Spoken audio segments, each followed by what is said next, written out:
Drill to the heart of most modern wars and you'll strike oil. Whether or not that saying's true, when it comes to Libya, oil is going to play a pivotal role in the country's future. Here we have two very strong interests that meet.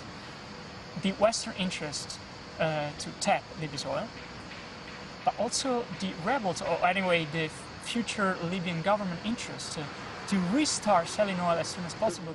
No stranger to the concept of friends with benefits, Berlusconi's been quick to cozy up to the new transitional council, inviting the public face of the group, Mahmoud Jibril, to Italy for talks.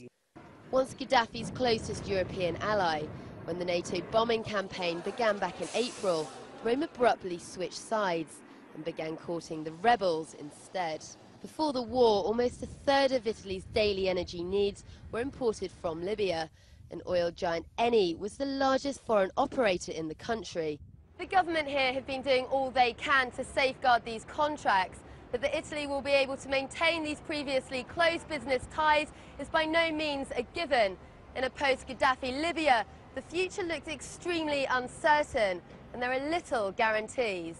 One of the biggest problems for both Italy and other Western countries since the beginning of the war has been the struggle to adequately understand the internal workings of the rebels themselves.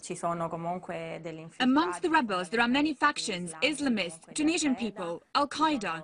It's disorganized and chaotic. And many chiefs of these groups of rebels are former politicians that before were with Gaddafi, and then they completely changed their face. They went with the wind, as they say in Italy.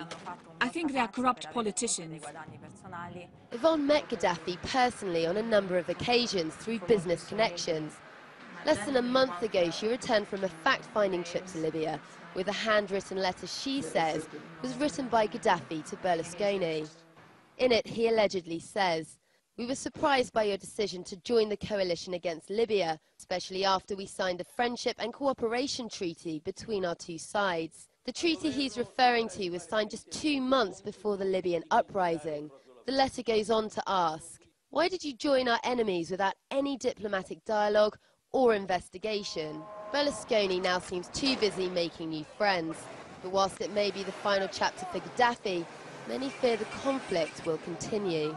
I would dare to say that the end of Gaddafi opens up a new phase of the war, which is among the rebels themselves. There is not a consensus, broad consensus, both in Italy and in general in the meeting, who will be actually the person to talk to, who will be the future referring point in the new Libya. Now Italy, along with many in the West, could well find that previous lucrative relations may turn out to be just as fickle as their own former fair-weather friendships.